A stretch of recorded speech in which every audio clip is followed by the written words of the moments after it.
Good evening. Thanks for being with us. I'm Hannah Doban for Blake Berman. This is The Hill on NewsNation. President Trump makes a personal visit to the Federal Reserve to tour a multi-billion-dollar renovation at the D.C. headquarters, where he continued to put pressure on Fed Chair Powell even during the tour over Powell's handling of the economy. Here's what he said. Well, I'd love him to lower interest rates. Other than that, what can I tell you? This comes as the president continues to face criticism over the Epstein files after the House Oversight Committee subpoenas longtime Epstein associate Ghislaine Maxwell. And the latest in Trump's battle with the Ivies, Columbia University's $200 million settlement with the administration to restore their federal funding. Will Harvard be next?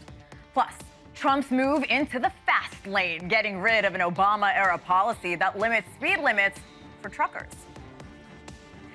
But we start tonight with President Trump's trip to the Federal Reserve. The president just back from the Fed headquarters in D.C. The Fed, and of course its chair, Jerome Powell, toured the facility, which is under renovation, as you can tell. Now, those renovations have come under intense scrutiny from the White House.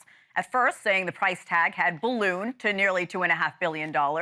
Today, he said that number was even higher. We're taking a look, and it looks like it's about $3.1 billion. It went up a little bit, or a lot. So the 2.7 is now 3.1. I'm not aware of that. Yeah, it just came out.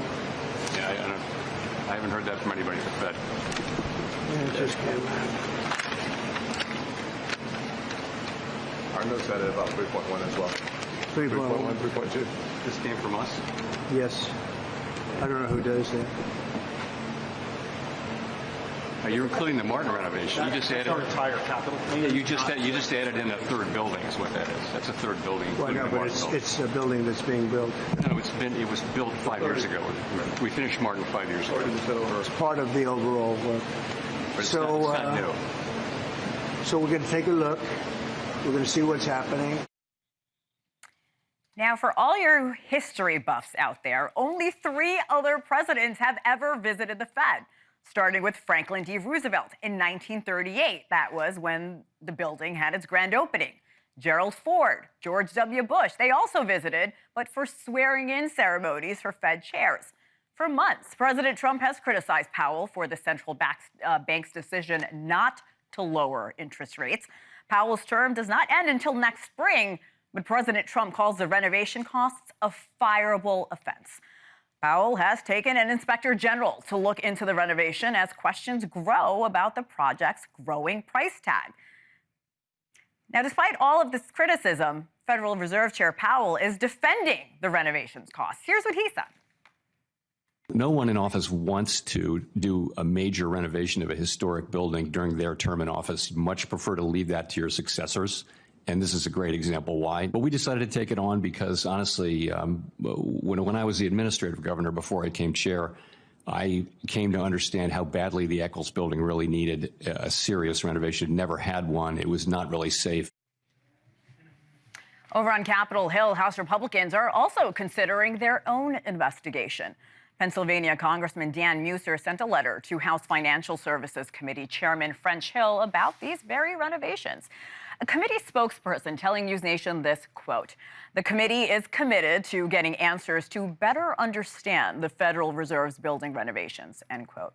Joining me now in the studio is a Republican congressman from Florida, Mike Haradopoulos, also a member of the Financial Services Committee. Congressman, thanks for joining. Great to be here.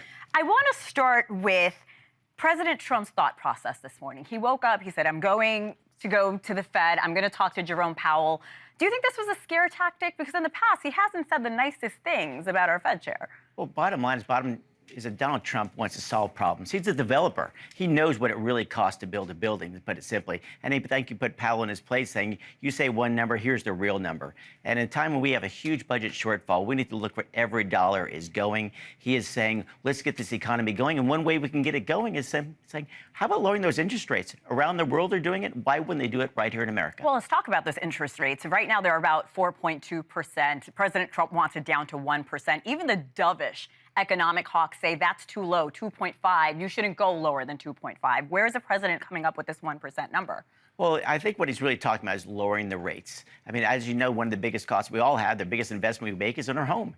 And when you have interest rates at 7%, when you're trading a 30-year mortgage, that really hurts folks. And that's about $1,000 more per month for an average home in my district. That's a big deal, $12,000 a year. And he's trying to say, in America, you did the wrong thing during the Biden years. You kept it low artificially, and what could happen? Big inflation. Now we got to correct it because there is not inflation today. The tariffs are not inflating costs. They're actually static right now. Our stock market's at record numbers. The thing that can really make this economy take off, two things. One is the big, beautiful bill cuts taxes. That's going to stimulate the economy. The second thing we can do is lower interest rates, because that's going to help every homeowner, and it's going to stimulate that housing market in a positive way.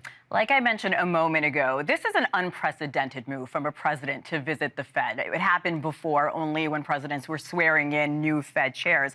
Again, why make this decision? Do you think it was a scare tactic? Well, whatever it is, I hope it works, because I want to see lower interest rates, and that's what I want to see. And I think Powell has been slow in the gun. I actually had him before our committee a couple weeks ago, and I asked him a simple question. Did you make a mistake by not raising interest rates when we had inflation go up? He said yes. And I asked him a second question. I said, did the Biden big spending impact the inflation rate and overall problems? He said yes. If I had to do it over again, I would have done it differently. Again, the president is unconventional. That's why we all elected him. He wanted to shake up Washington, D.C. What better way to do it than to go to the Fed and say, why are you spending all this money? And I've been to this place, by the way. They make the Ritz-Carlton look like a Holiday Inn. I mean, this place is to the nines. It's got the pictures on the wall, the artwork. It's a pretty glitzy place to work. Clearly, they're spending a ton of dough on this when we don't have the dough. We were watching Trump and Powell, at the Fed. We're watching them in the middle of all this renovation. I couldn't take my eyes off the TV. I just couldn't. I'd never imagined these two men walking together. But this is a complete turnaround from what the president said about Powell just 48 hours ago. Let's take a quick listen. You know what? People aren't able to buy a house because this guy is a numbskull. He keeps the rates too high, and probably doing it for political reasons. Do you think this meeting between the two men, and again, they look pretty cordial, do you think that's going to quell any concerns that, economic hawks or the economy, people watching the economy might have? I think most folks, and you'll have some guests on later who know the economy even better than me, but I think they're saying the rates are artificially high in comparison to the rest of the world. The rest of the world is lowering rates, and that's a good thing for folks who want to afford their home, buy a new car, whatever it might be, the purchase they need. And they're frustrated when they see these interest rates higher than around the world. The president is using the bully pulpit. Nothing wrong with that. And by pushing this way, he thinks it hopefully will lower the rates. I think there's a potential push for about 2 lowerings of the rate over the next year, and I think that'd be a good thing. Again, this is about making America more affordable again and doing it in a common sense way. Powell said before my committee, and French, our chairman, that we were worried about the tariffs. And he said, guess what? The inflation that we thought could happen because there never happened. So now is the time to lower rates. That's a win-win for everybody. It also allows us to borrow money at a cheaper rate, which is also pretty good for us. All right, Congressman, I really appreciate your insight. Congressman Mike Herodopoulos. Please come back soon. Thank you again, sir. Always a pleasure. Thank you. Thank you.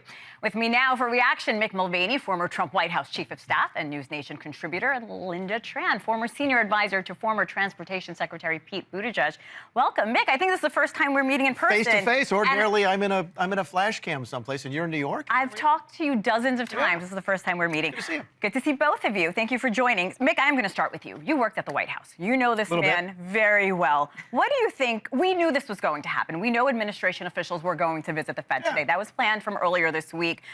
What made President Trump wake up this morning or maybe decide last night, hey, I'm going to the Fed? Do you think it was a scare tactic? I agree with everything Mike said about what Trump wants in terms of lower rates. But look, let's be honest with each other. He wants Powell to quit. He can't fire him. I think they've decided they can't fire him because even if they fire him now, he'd sue and that lawsuit would never get settled before Powell's term ends anyway, which I believe is next May. Yeah. So they're just trying to make his life miserable. And the best way to make somebody's life miserable is to bring facts. And if he lied to Congress about this program, if he really is this far over budget, they're going to make his life miserable, and they should. You shouldn't be this far over budget with taxpayer dollars. So it's going to be a rough couple of months for Jay Powell. This isn't the first time we've seen something go over budget, especially with the federal government when it comes to renovations, though. No, I ran the CFPB building. They spent $250 million on a building they didn't own. So these essentially tenant upfits. And it drove me nuts. I wish they had fired somebody over that. One of the reasons you go $37 trillion in debt is that people go over budget all the time and nothing ever happens. Linda, what was your reaction when you found out this morning President Trump is going to the Fed? Like I told a congressman, I was watching and I couldn't take my eyes off the TV. Well, and that is, I think, the intended effect here, which obviously there's been a ton of discussion about the Epstein files. Yeah. The White House is, I'm sure Mick would agree, not so happy about all that sort of news coverage. So I think this is sort of classic Donald Trump trying to change the subject. And what better way to do it than to, as he usually does, break precedent, show up at the Federal Reserve unexpectedly, and then, I mean, we were chuckling about it a little bit. He pulls out the piece of paper, and the look on poor Jerome Powell's face as he's trying to figure out what numbers is he even talking about. I mean, I think that was the whole point. Do you think this is a distraction from the Epstein files? I do think so. And I will say something that everybody should be aware of is that Jerome Powell didn't take this sitting down, right? I mean, he had a pre-briefing with reporters to explain exactly what have they spent the money on? What did they take off the table? Oh, by the way, how did the supply chain disruptions that we just lived through impact the cost of raw materials and impact the cost of construction overall? I think, viewers watching from home who've done any home renovations over the last few years would agree things are more expensive than they used to be. And so we've tried to bring some rational thought to all of this. But I think at the end of the day, if you're Donald Trump and you wanted to grab headlines and change the conversation, you're serving yourself pretty well here. Nick, how do you think the global economy is going to react to these two men together? Because we know the markets don't like uncertainty. I have to say, closing numbers, though, is pretty flat. It really didn't change the markets today. Look, the global markets don't like it, but the proof is in the pudding. The stock market's at an all-time high. Inflation is still higher than it's supposed to be. It's still above 2%, and that's the target. But face it, it's down, and it's pretty stable right now where it is. So, yeah, look, there's a lot of politics in what happened, but the markets are still responding, saying, you know what, we're watching the fight, too. We're not really sure how this is going to end up. But right now, things are actually not as bad as people think they are. No, absolutely. When you and I were talking in January, a lot of people are expecting the worst, and we haven't seen that play out. That's correct, including me. I thought tariffs would impact. I remember. I mean, let's be honest. I thought for sure that inflation would go up with the tariffs, and it hasn't happened yet. Yeah. Mick and Linda, don't go too far. I'll talk to you a little bit later. And coming up, life in the fast lane. Trump hits the brakes on a new rule introduced by former President Obama, a rule introduced by him. Well, the change you'll see on the roads now. Plus, the Justice Department sits down with Ghislaine Maxwell. What did she say about Jeffrey Epstein? What happens next? We're live with those details, plus this. It was a comprehensive agreement that we were able to reach with Columbia. You're listening to Education Secretary Linda McMahon on NewsNation's Morning in America. Today, as President Trump agrees to restore federal funding for Columbia University. But is the deal a school shakeup or shakedown? We'll discuss when The Hill returns.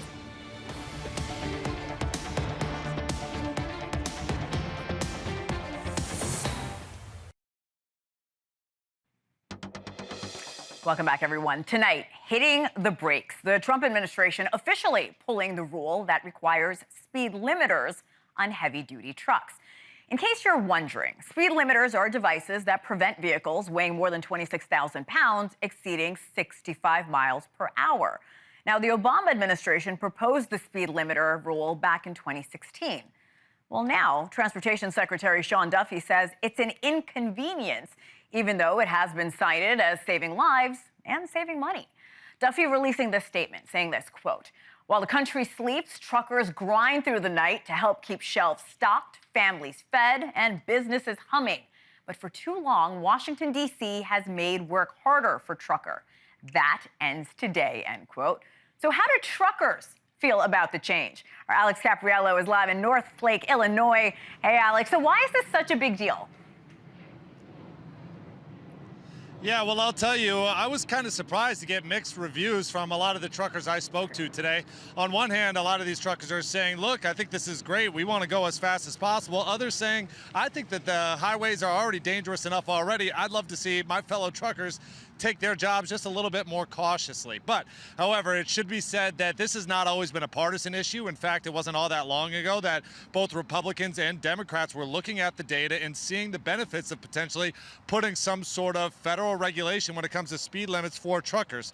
The 2016 proposal looked at both 60, 65, and 68 miles per hour. Overall, the impact was seen at that 65 mile per hour mark. They said it could save upwards of 214 lives, somewhere around $800 million a year on fuel and emissions costs. But really, it sparked a battle between the small independent truckers and those large rivals, really the little guys, saying that this is actually going to slow transit times. It's going to increase their costs and ultimately put more trucks on the road and therefore make the highways more dangerous. Take a listen to some of the truckers I spoke to today who had mixed opinions and also valid arguments on both sides. No, I don't believe that it's making it dangerous for everyone, to be honest, because as long as you're flowing with traffic, these cars, they have the tendency to go around you if you're set at a speed limit of 55 miles an hour. It's so dangerous, not safe for others, also cause a lot of accident, and that's what make the highway shut down, that's what make us late. I think you should just follow the rules, whatever they lay it down. And the Trump administration is also citing some of the recent technological advancements in these trucks, like emergency braking systems. They say that's the reason why we don't need a federal speed limit. The highways are a lot safer now than they were even 10 years ago. Hannah? Alex Capriello, thank you so much. And the trucking industry is one of the largest employers in the U.S., with more than 3.5 million professional drivers on the road. And that's just in 2023.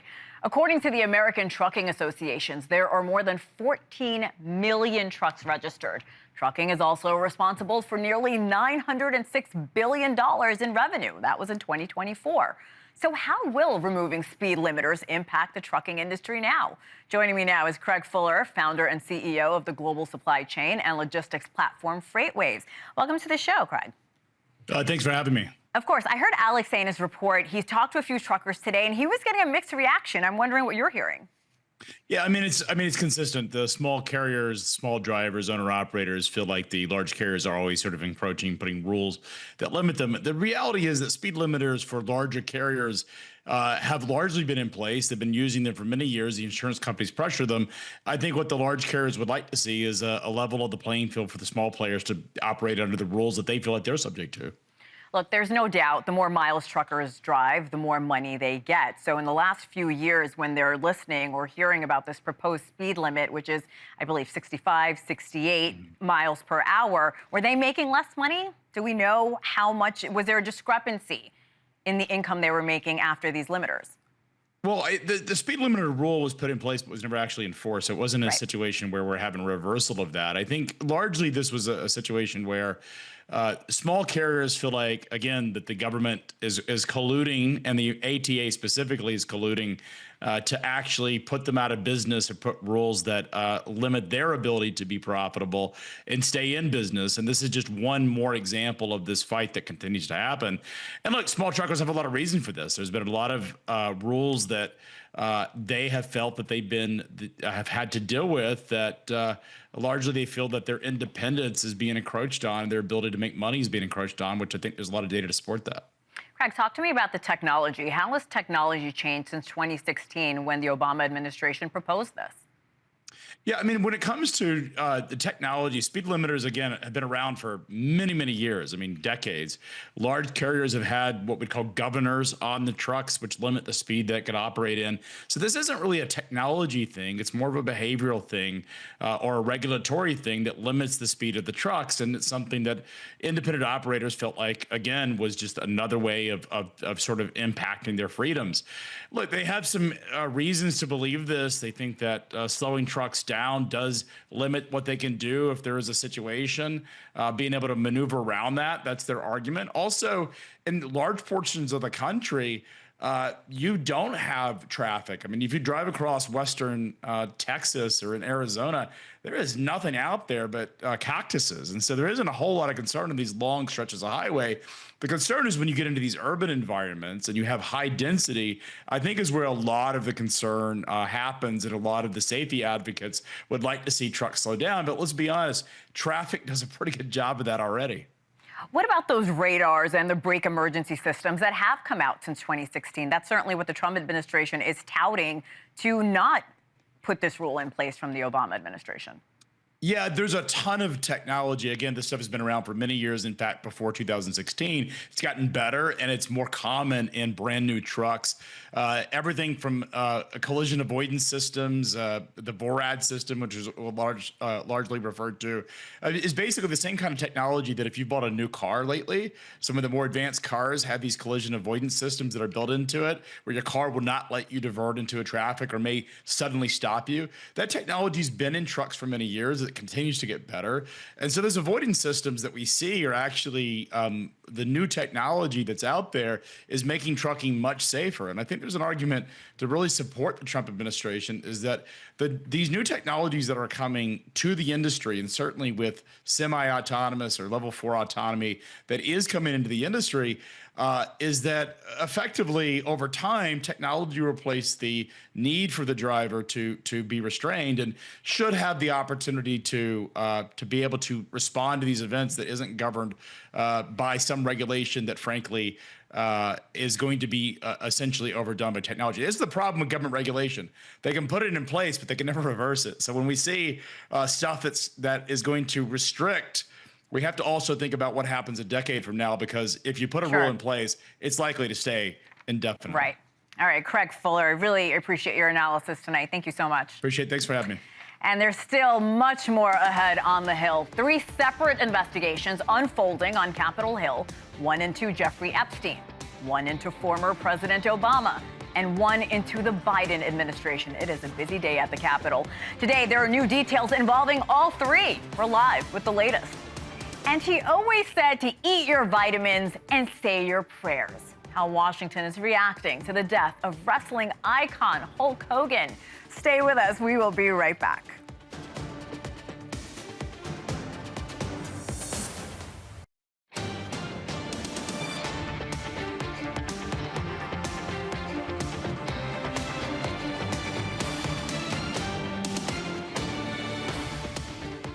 Welcome back to the Hill. I'm Hannah Doba filling in for Blake Berman. Tonight in the nation's capital, new developments in 3 major investigations. First, the controversy swirling around the Epstein files. It's just not going away. The Department of Justice meeting with Jeffrey Epstein's longtime accomplice, Ghislaine Maxwell, today in Florida, where she is currently putting out her jail sentence, spending her jail sentence. Maxwell has also been ordered to testify before the House. Lawmakers are leaving early this week, right after some of them voted to subpoena the Justice Department for the Epstein files. This also comes as the Wall Street Journal is reporting Trump's name could appear in the files several times. So is Maxwell a credible witness? Plus, Russian meddling or a Russian hoax? Trump's director of national intelligence, Tulsi Gabbard, accusing former President Obama and his administration of a treasonous conspiracy for trying to undermine President Trump's election bid back in 2016. Tulsi Gabbard saying Obama manufactured intelligence leading to the Russia investigation. Today, Republicans on the Senate Judiciary Committee calling for a special counsel. Will presidential immunity play a factor here, though? And there are more questions surrounding former President Biden's health while in office. President Biden's former chief of staff, Ron Klain, was up on Capitol Hill today testifying before the House Oversight Committee. Is Jill Biden next? We'll tackle all 3 questions, but first, our Joe Khalil is live at the Capitol with the details on this latest chapter in the Epstein saga. Joe, the story really doesn't seem to be going away. No, and another big day today, Hannah. The number 2 at the Justice Department, Todd Blanche, the deputy AG, was in Florida in that prison talking to Ghislaine Maxwell. We don't know specifically what they said, but her attorney came out afterwards and said she answered every question, she didn't shy away from anything, and that she was truthful the whole time. Meantime, from Capitol Hill, a House subcommittee, just 10 members, passed some serious measures forward to open up subpoenas. The first one, the subpoena for all of the Epstein files, and that is enforceable. Congress may very well get those in their hands. The second one would be a deposition bringing in Hillary Clinton, President Bill Clinton, and several attorneys general and other high-level officials. And the third one would require all of the Biden DOJ files relating to Jeffrey Epstein also be brought to Congress. What's amazing here, Hannah, All of those votes very bipartisan, which means that Republicans went against the wishes of the White House and moved Epstein measures forward, and Democrats voted for the Hillary Clinton and Bill Clinton depositions. That bipartisanship surprised even the chairman of the committee, James Comer. Take a listen. I never thought that we would be questioning the Clintons and others on with respect to the Epstein files, but the Democrats voted in a bipartisan manner yesterday to do that. So what I've told people all week, the Republicans on the House Oversight Committee have been very interested in this Epstein ordeal. So Ghislaine Maxwell is set August 11th to testify remotely before the committee, too. Hannah. Joe Khalil live on Capitol Hill. It's so nice to be in D.C. with you, Joe. Thank you so much. Here now for more NewsNation political contributor A. Scott Bolden and former Trump White House Cabinet Secretary William McGinley. Gentlemen, welcome to both of you. Good evening. Let's start with Ghislaine Maxwell. We understand she's readying new evidence. Bill, the first question I'm going to pose to you. Why now? Why didn't she produce this testimony the first time around? I think it's a great question. I mean, the Biden administration had 4 years to try and get to the bottom of this, to go and talk to her the way that Todd Blanche just did, the Deputy Attorney General who spent the day with her today. Right. And I think that the Democrats in the Biden administration have a lot to answer for. Why did it take the Trump administration to have a prosecutor actually go down and sit with her? Remember, Marsha Blackburn tried to subpoena the Epstein flight logs, and Senator Durbin blocked it when he was chair of the Senate Judiciary Committee. So the Democrats don't have clean hands on the Epstein matter. They've been running blocking and tackling for a lot of their powerful interests for quite some time. I don't know about that. My hands are pretty clean, and I'm a Democrat, quite frankly. There's just one flaw in that presentation, my Republican colleague, and that is it was the Democrats that were prosecuting Epstein, prosecuting his colleague. She's in jail, and he committed suicide. Mm-hmm. And so not to interrupt a federal investigation or federal criminal trial, which is the real hard work of putting pedophiles away, that's what the Democrats did. I do want to move to immunity, the ruling to protect Obama. Can he be charged with anything here, Scott? Is he covered under a presidential immunity? Well, it's going to be hard for the government or for the Trump administration to retaliate, if you will, and prosecute him. You got to live with the Supreme Court decision. You can live by it, you got to die by it. And in this regard, thanks to Donald Trump, the Supreme Court has said that presidents in their line of duty and in their line of work, they can't be criminally prosecuted even if they make bad decisions. So this whole issue with Barack Obama is a real distraction. It's dangerous, if you will, because they're reliving what was going on in 2016. And what Barack Obama said and what the Republicans have said, including Marco Rubio, is consistent with all the intelligence reports that Russia meddled, if you will, but they did not interfere. They did not change the outcome of the election. Mm-hmm. The Senate, run by the Republicans, agree with that, right. And so do the Democrats. Bill, do you think yes? Yeah, I was just going to say, for the past 8 to 10 years, we haven't heard that nuanced of a presentation from the Democrats. In fact, I will tell you on the question of President Obama, remember the Supreme Court drew a line. Official acts have immunity, non-official acts do not. And so the question is going to become, in the evidence that Odie and I, Gabbard, turned over to the Justice Department, what information was actually from when he was in the office of the presidency, and when was it in his personal capacity afterwards? The people who don't have the immunity are going to be Brennan and Clapper and some of the others who are all over those documents, and Comey, who seem to be ordering some stuff. Yeah. They may have to answer a lot of questions, and in fact, the president could be called as well, because we know that presidents can be called to testify. Right. Not going anywhere. Not going anywhere fast. I have less than a minute. I want to move on to former President Biden's former Chief of Staff, Ron Klain's testimony. What could we learn from him, Scott? Well, Ron's one of the best witnesses for both sides, really, because he didn't invoke the Fifth. And he said that the president was tired and ill before the debate. But more importantly, he said he may have become forgetful. He may have been many things from age.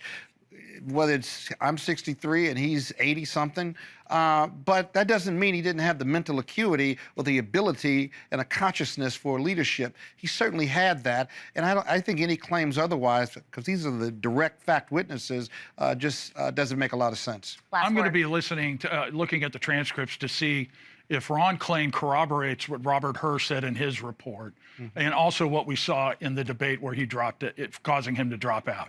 If that is the Biden that is described by Ron Klain, I think that they're going to have a lot of problems. We already have other witnesses from the Biden White House who have invoked their Fifth Amendment rights, and so I think this investigation is going to go on, and I think it's going to eventually we're going to have to. Right. We're going to have to see where it goes. Almost half a dozen of them invoked. Yeah, that's right. Because the Trump administration, they don't want to be prosecuted or investigated. It was the Biden administration that put the DOJ officials. We have to end it there, gentlemen. Let me tell you another thing. William Scott, thank you so much. It's so nice meeting you guys. I talk to you all the time. Thank you so much. And coming up, the art of the deal.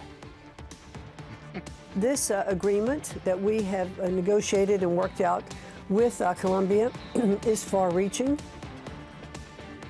Education Secretary Linda McMahon appearing on NewsNation earlier today talking about the agreement between President Trump and Columbia University, what they agreed to following those anti-Semitic protests last year.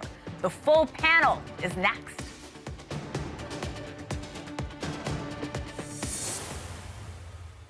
Thank you for making NewsNation America's fastest growing cable network in all of television. Let's get after it. The place where left and right come to be reasonable. NewsNation, news for all Americans.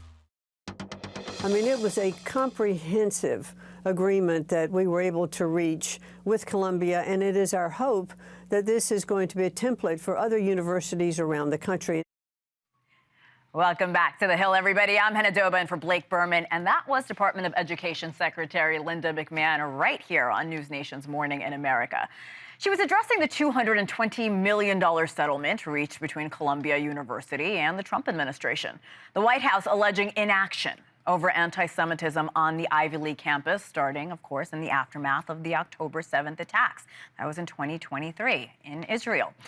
A federal task force found that Jewish students were verbally harassed on campus, as well as ostracized in classrooms. Columbia will pay over $200 million to the federal government over the course of the next 3 years, and $21 million to resolve alleged civil rights violations against Jewish faculty members. The settlement also paves the way for the reinstatement of the majority of $400 million, and that's in federal grants for Columbia that the administration yanked earlier this year. We told you about that on this very show. Well, now, also part of the settlement, the university has agreed to submit to independent monitoring to ensure it's complying with merit-based hiring and admission requirements. And this caveat surely seems to be a clear message to other universities. Yes, we are talking about Harvard, currently engrossed in its own legal battle with the Trump administration over DEI practices and alleged anti-Semitism on campus. Supporters of the administration's actions argue that this was all a necessary step to protect Jewish students, as well as ensuring a more even playing field for students and employees. However, critics argue that this was a $200 million shakedown in which Columbia simply buckled. We have the full panel with me now. Mick Mulvaney, former chief of staff in the first Trump White House. Linda Tran, former senior advisor to Transportation Secretary Pete Buttigieg. Lindsey Granger, NewsNation contributor, and Jessica Anderson, former budget official in the first Trump White House. Ladies and Mick, that's the first time that's happened. I love the ratio. I'm a big fan. We need to do this more. Ordinarily, I'm stuck on here with Berman and Scott Bolden. This is a lot more fun, although it did take a lot longer in line at the makeup table. The makeup ladies were busy. You've never looked better. Yeah, you're a natural beauty, Mick. All right, so I am going to start with you. Was this a school shakedown? Or we know it's good for the administration. They got $200 million. I think it's the end of the universe, at least for now, of universities being able to take federal money with no accountability. And they've thought they've been able to do this for a generation. You want to take federal money, that's great. You want to take these grants, that's wonderful. But we're not going to let you go off and do what you did here, which is you made it unsafe for Jewish students to go to school. And that doesn't stand in this country. Linda, can two things be true at once? There's no doubt there was anti-Semitism on these campuses, but is there a possibility that the administration is maybe exploiting that to get millions of dollars from these universities? Yeah, there absolutely is the possibility that is true. And look no further than the president's own words, right? He immediately takes to social media to start touting how excited he is that he's beating down those, quote, DEI policies. So it's not as if they're hiding the ball here on what exactly it is that they're trying to accomplish. And Linda, let's be clear, though. The money doesn't go to Donald Trump. Yeah, it goes to the taxpayers. That's right. Yes, That's really important here. It's not just that the administration won legally in these negotiations, but this is money that's going back to the American taxpayer. It's not going to Donald Trump's, redecoration fees or renovation fees like we talked about earlier in the program with Powell. This is money that should go back to the American people, that it's sending a signal that you can't have universities that are taking American dollars that are anti-Semitic and that are woke and anti-American and student mobs that have absolutely no control. I mean, we all watched the images coming out of Columbia a year ago, and it's about time that something like this is done. And the Trump team was pressed about exactly where that money will go, and $200 million of it will go to the Treasury, and said we'll decide in the future. So unless it's going to anti-Semitic programs or things that are going to change the lives of Jewish people, I don't know that it's exactly going to be in the way a taxpayer wants to use those $200 million and how it will affect them. But also, it's a blanket statement needs to be said, right? Anti-Semitism was real on campus, and we should quell that. However, I think that this is a personal attack more than it was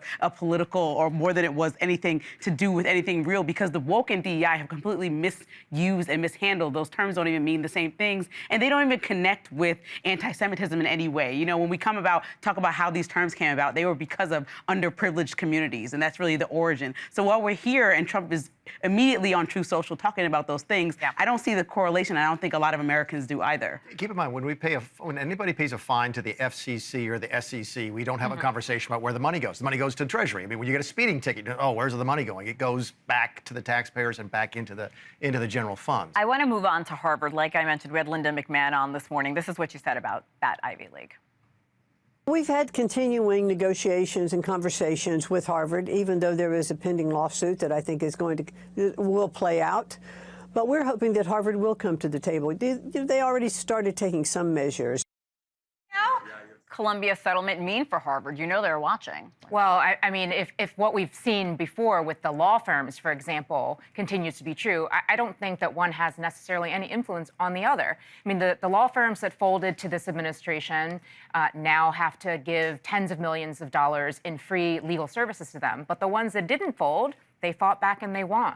So, I mean, if I were Harvard University or I were advising Harvard University, I would tell them to double down and fight harder. With that said, I'm just looking at the notes here. Trump yanked $2 billion in federal research funds from Harvard. We see that playing out in court. But the university has already taken some steps. They've lessened a few of the DEI programs. They've made a few changes. But is that enough for the administration, Lindsay? Well, for the colleges themselves, I don't think the loss is worth the risk of fighting it. And so that's what we saw with Columbia coming forward and saying, this is not worth it. The idea is to move on so that researchers don't leave this prestigious university and stop teaching here because their livelihoods are hanging in the balance, being attached to something that may change lives in the future. And so I think naturally Harvard's at a rock and a hard place because you make a major statement by not cowering or not bending the knee to President Trump. But at the same time, there are several people whose lives will be directly affected by these decisions. The problem is, though, they don't have anywhere else to go, right? Because the entire university system is being impacted by the same sort of attacks. And, I'm seeing this play out, for example, in some of the universities I have been involved in California. And what happens is, you're exactly right, the people that are most hurt are the ones who have been deeply involved in this research. And then, five yards from the goal line, the money is yanked and they can't finish. Jessica, how are other schools looking at this? There's no doubt they're watching. Yes, and I think what happened this past week and today actually is a warning shot, because universities don't have to do this, right? They don't have to have programs and curriculums and allow students to run, crazy and unchecked on campus. They don't have to do that. They can protect free speech and have a school curriculum that is patriotic, that doesn't cross the line on what 76 million Americans voted for. So there's an element here of, okay, the university is actually in the driver's seat. They can choose to change their policies. Some have, and many universities, I look at my alma mater, University of Florida. When I went there, it was a very liberal campus. That is not the case the last 10 years. It has shifted. It is much more moderate. And so I think changes can be made at the university system, and I think programs like this or negotiations like this actually open the door for that, and I hope Harvard actually comes to the table. Let's remember very briefly, we're having this conversation about Harvard because the president of the school could not answer the question as to whether or not anti-Semitism violated the code of conduct of Harvard University. That's why we're having this conversation. That's why it all started. And I just want to say we have to allow students to continue to challenge some things. Like if they're challenging Netanyahu and his policies, that's one thing, but we can't say that they can't protest and speak up. That's what college is all about. Free speech should be protected, there's no doubt, but there's a line between free speech and a mob. We're going to end it there, all right? But you guys don't go too far because I'm going to talk to you in a few minutes. Coming up, how Washington is paying respects to legendary wrestler Hulk Hogan. And Elizabeth Vargas reports us next. She'll talk with retired WWE wrestler Diamond Dallas Page about Hogan's life and legacy. Mick is very excited. That's at 7 p.m. Eastern. The Hill. We'll be right back.